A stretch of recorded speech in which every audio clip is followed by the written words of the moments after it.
Bang TB, gimana caranya menerbitkan buku di penerbit mayor? Nah, ini teman-teman banyak juga yang nanya bagaimana caranya menerbitkan di penerbit mayor. Kebetulan saya sudah punya pengalamannya ya. Nah, teman-teman semua, sebelum teman-teman memutuskan diri untuk menerbitkan di penerbit mayor, maka teman-teman harus paham dulu ya. Jadi penerbit mayor itu adalah penerbit yang menerbitkan buku dalam jumlah yang sangat besar. Kemudian biasanya di penerbit mayor itu ya penerbit-penerbit besar seperti Gramedia, Miza, dan lain sebagainya ya, seperti itu ya. Ada juga penerbit indie atau penerbit self publishing, di mana penerbit ini menerbitkan bukunya itu ya dalam jumlah kecil gitu ya. Lalu apa bagusnya penerbit mayor dan penerbit indie tadi atau penerbit minor? Nah, kalau mana yang bagus, kita bahas penerbit mayor dan penerbit minor.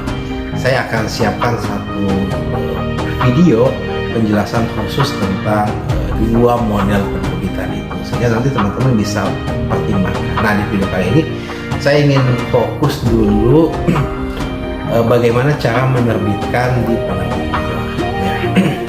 Nah, pastikan yang pertama naskah teman-teman yang sudah selesai ya. Kalau belum selesai ya apa yang mau diterbitkan gitu ya, yang pertama. Yang kedua, carilah penerbit mayor yang memang sesuai dengan tema yang teman-teman tulis ya. Jadi teman-teman nulis apa sih gitu. Jangan sampai nanti teman-teman salah bidik. Teman-teman nulis buku kumpulan puisi, tapi nerbitin buku ngajuinnya ke buku yang biasa membahas buku non-fiksi, buku motivasi, itu kan nggak nyambung gitu ya, sehingga kemungkinan ditolaknya sangat besar. Jadi perhatikan dulu, analisa. Bahkan kalau saya itu sebelum menerbitkan buku atau sebelum menulis buku, saya juga cari membidik 2 atau 3 penerbit yang kira-kiranya cocok dengan ide yang nanti akan saya tulis gitu ya. Jadi teman-teman penting untuk menganalisa penerbitnya. Kemudian yang ketiga ya teman-teman harus paham bahwa penerbit ini, karena kita harus paham logika penerbitnya. Ketika penerbit menerima sebuah naskah, artinya kan mereka mengambil sebuah konsekuensi untuk menerbitkan buku dalam jumlah besar, sehingga kalau menerbitkan dan memproduksi buku dalam jumlah besar itu kan biayanya bukan sedikit ya. Maka biasanya logika penerbit adalah gimana caranya agar buku yang kami terbitkan itu bisa laku. Makanya mereka melakukan sebuah seleksi terhadap naskah. Sehingga apa? Sehingga mereka bisa mengetahui mana naskah yang cocok dengan pasar penerbit mereka gitu. Ya, tadi misalnya penerbit ini spesialis di komik atau spesialis di buku-buku motivasi, spesialis di novel. Nah, mereka akan ngerti pasar pembacanya gitu loh.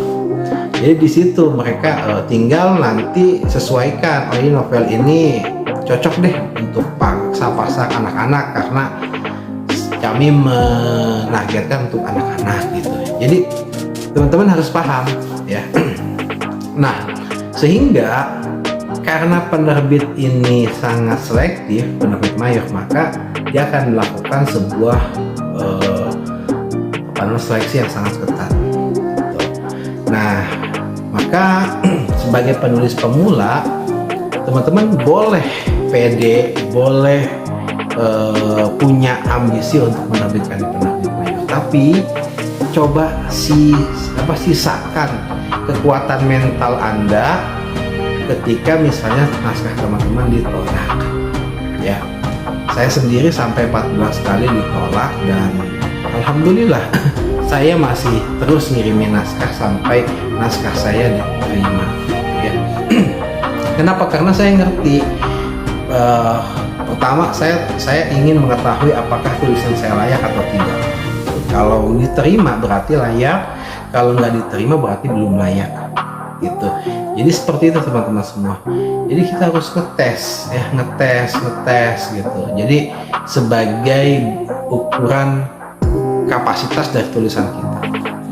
Jadi jangan sampai teman-teman yang punya pikirannya saya pasti diterbitkan gitu, pede banget, enggak. Jadi menerbitkan di penerbit mayor itu harus seperti itu, harus punya mental, apalagi dalam waktu yang nunggu yang sangat lama. Jadi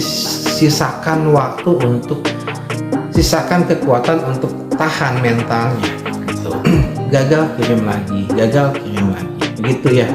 Karena tidak ada yang pasti, karena meskipun kita sudah menganalisis ya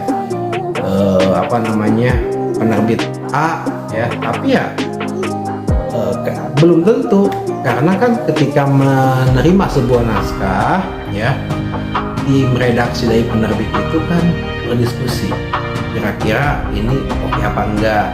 Kemudian kalau zaman sekarang tentu kapasitas kita sebagai seorang penulis juga kan dilihat.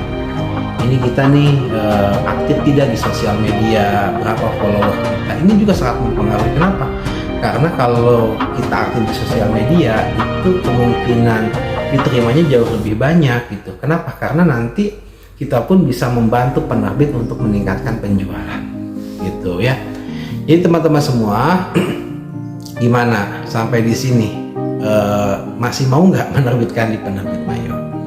Jadi spiritnya itu adalah menantang diri untuk meningkatkan kapasitas terus ya.